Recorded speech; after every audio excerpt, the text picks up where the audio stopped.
Broadway Comedy Club. Get your hands together for Claire Lee!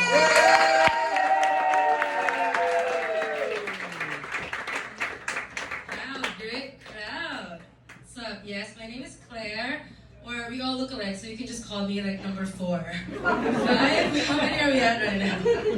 Okay, I'm from the Philippines, and whoa, any Filipinos here? How do you get a visa? Who did you marry? Does he have a brother? Yeah, but my parents are Chinese. And for those of you who are a little confused with that mix, it basically means that I can be really good at karaoke, but my eyes were too small to read the words. It means that every day in my heart and my soul, it's like a torn identity crisis because I can't choose between rice and noodle. It means that my parents wanted me to be a doctor, but my country needed me to be a nurse.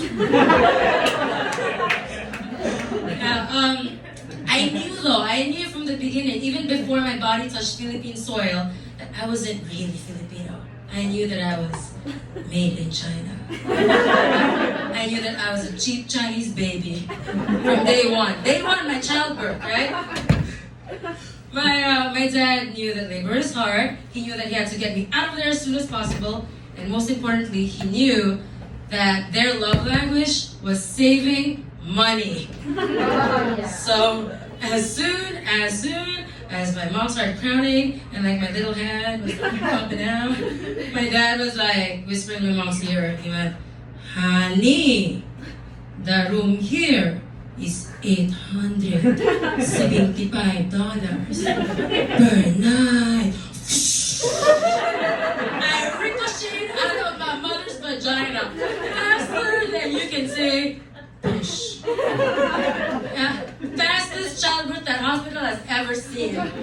And as I was flying out of that human slip and slide, I knew this was my destiny. This was my fate. I am a cheap Jew trapped in an Asian woman's body.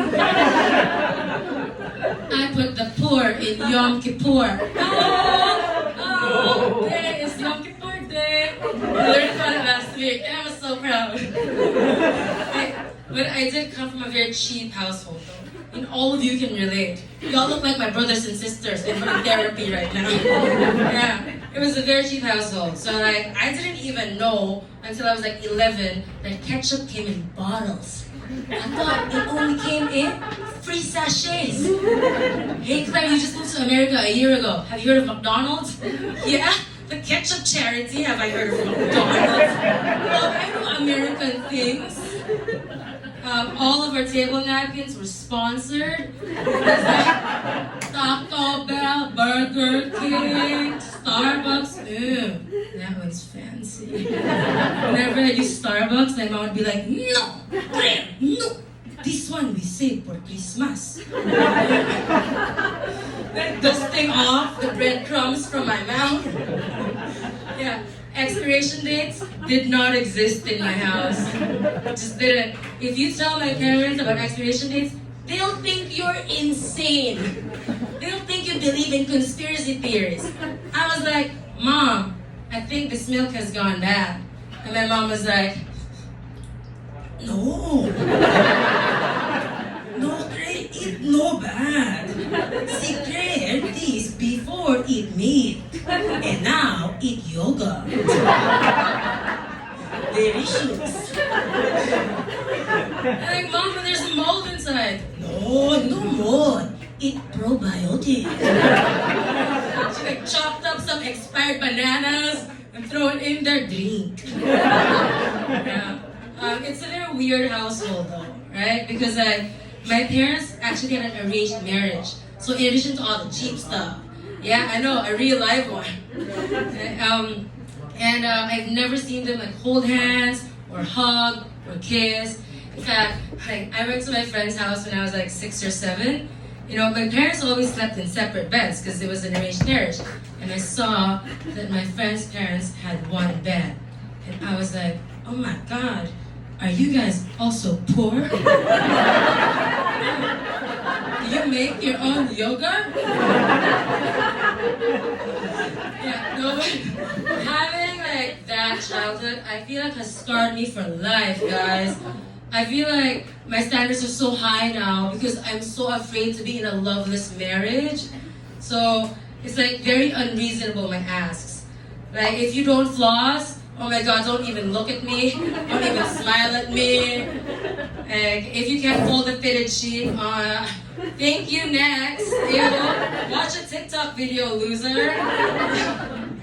If I text you and that shit doesn't turn blue, take your garbage phone and get out of my face. Yeah, recently I was dating this guy and he was like, he checked all the boxes, he flossed. These are my high quality standards. He flossed, he could fold a fitted sheet, he had an iPhone, had a job, he had a car. It was amazing. I was like, oh my god, there's no deal breaker here. Yes, let's go. And then we started having the sex. And then I realized that his balls were super loose. His balls were so, they didn't even feel like balls anymore. You guys, I tried to keep my set clean, but it's not happening. The balls didn't even feel like balls. It felt like he had a swinging, separate, secondary dick behind his actual first dick. Just like supporting it, making sure it gets all the way inside. He was 27, but he had the balls of a 55-year-old. He had Benjamin Button balls. That's the only explanation there. Yeah, we were on missionary, and he was leaving ball trails on my mattress. It's like, sorry, it's still there, it's memory foam. So it's like permanent ball trails now. We were on doggy style. Sorry. Oh, no, you're protected. We're on doggy style, or as Patricia says, Chihuahua style. We were on doggy style, and his balls were ricocheting into my face. I was like, oh my god, no, excuse me. Oh my god, no. That is a deal breaker, sir. And that yogurt has definitely expired. Alright, that's my time, guys. My name's Kate.